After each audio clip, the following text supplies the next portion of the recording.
Today we live in times of great challenge. Baruch Hashem, we are thankful that there's an organization in the world called Yad La'achim. What Yad La'achim does is appeal to Achenu B'nai Yisrael to bring them close to Laviam Shabbat Shamayim, to their Father in heaven. The anti-missionary work that they do, the shiurim, the lectures, the one-on-one counseling is something that is amazing. I myself have been witness to young women that were captured, unfortunately, behind the lines of Arab communities. They were kidnapped. They were not allowed to leave. And Yad La'achim came on special rescue missions, rescued them, brought them out, rehabilitated their lives, and had them start over again. The children that they've rescued is just amazing. Yad La'achim now has been together, especially in honor of Tu B'Av, that great Yom Tov on our calendar, and has offered anybody that would like to submit a name for tefillah, for prayer, that there will be 10 Talmidei Chachamim, 10 Torah scholars that will gather together in Amukah, one of the most special places on earth, particularly to pray for shidduchim, to pray for a matrimonial match. How wonderful it is that on this great day, on a day so special in holiness, that people will gather together throughout the world and submit their names for prayer and also to be mispalel, to pray for others. It says, Kol ha'mavakesh rachamim, whoever asks for mercy, ba'ad chavero, for their friend, v'utzarech la'osay davar, and the same thing that they're praying for their friend, they need themselves. Hu nena tichila, that person is going to be answered first. I had one time a young girl that came in, and she told me, I've been going out for years. Nothing is happening. Can I give to her an eitzah? Do I have advice? I said to her, I will repeat to you the words of the great Rabbi Nachman Bullman, Zecher Tzadik Livracha, who quoted this portion in the Talmud that says if you pray for someone else, and they will pray for you as well, maybe something good will happen in Shamayim. Immediately, this young woman went out, and she found a friend in need of a shidduch. They exchanged their names and their mother's names. They were mispalel for each other. They davened for each other with crying.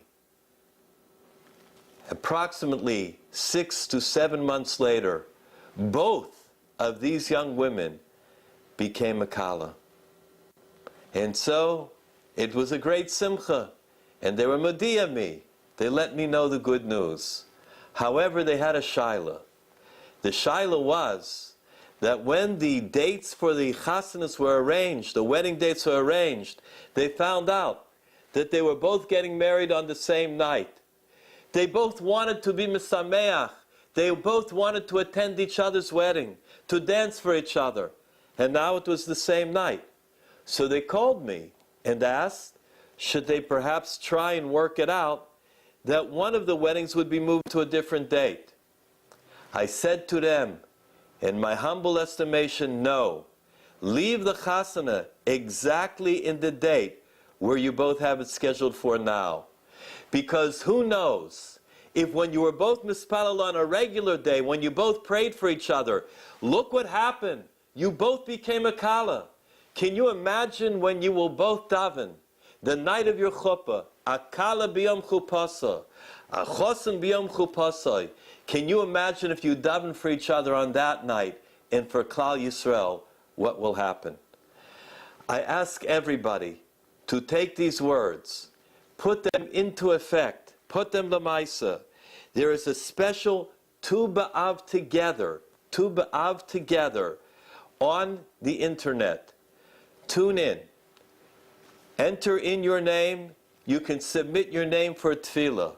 It will be tremendous. And 10 o'clock in terms of Eastern Standard Time, around the world, every moment should be adjusted to the same 10 o'clock or 5 o'clock in Eretz Yisrael, that everybody is going to be united in tefillah.